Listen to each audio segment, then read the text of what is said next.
আসসালামু আলাইকুম। একটা ব্রয়লার মুরগির মাংসের নিয়েছি বুকের মাংস আর রানথান, হাড়গোড় নেই আর নিয়েছি আলু, কারণ আলু দুই একটা আলু খেতে মাংসের সাথে ভালোই লাগে। এগুলো একটু হলুদ মরিচ এবং লবণ মাখিয়ে নিলাম। ও আচ্ছা, আগে বলা হয়নি যে মাংসটা একটু পানি ঝরিয়ে নিয়েছি, একেবারে শুকনো শুকনো থাকবে।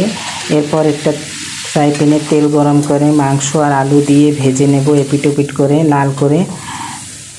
মাংসের পানি না ঝরালে কিন্তু এই তেলটা পানি পানি হয়ে যেত, এবং যখন ভাজবো তখন হাই হিটে রাখবো, না হয় পানি বের হওয়ার সম্ভাবনা থাকে। এরপর মাংসগুলো তুলে নেব। এরপর এর ভিতরে দারচিনি, এলাচি, লবঙ্গ, গোলমরিচ দিয়ে দিয়েছি, তেজপাতা আর দিয়েছি পেঁয়াজ কুচি।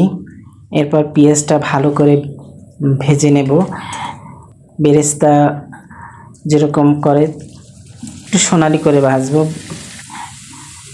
এরপর 2 টেবিল চামচ পেঁয়াজ বাটা, 1 টেবিল চামচ রসুন বাটা, 1 টেবিল চামচ আদা বাটা দিয়েছি। এরপর মশলাটা ভালো করে কষাতে থাকবো।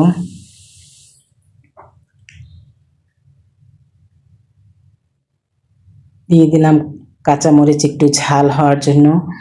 এরপর একটা বাটিতে একটু পানি নিয়ে 1/2 চা চামচ হলুদ গুঁড়া, লাল মরিচ গুঁড়া, ধনে গুঁড়া, জিরা গুঁড়া দিয়ে দিয়েছি 1/2 চা চামচ করে।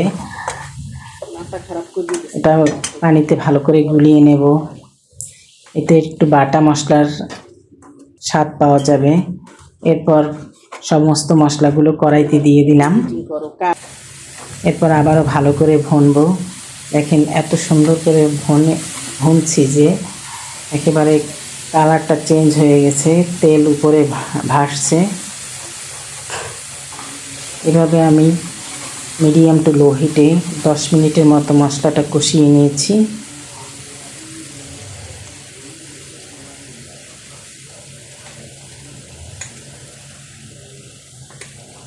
এই মাংসটা খেতে অনেক টেস্ট হয়, রুটি বা ভাতের সাথে, পোলাওর সাথেও খেতে মজা লাগে।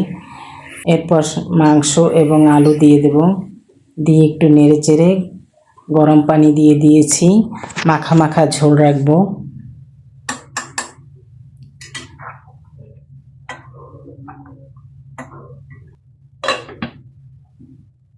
এখন ঢেকে 10 মিনিটের মতো রান্না করব। আলুটা সিদ্ধ, মাংস তো তাড়াতাড়ি সিদ্ধ হয়ে যায়, আলুটা সিদ্ধ হয়েছে কিনা চেক করে দেখব।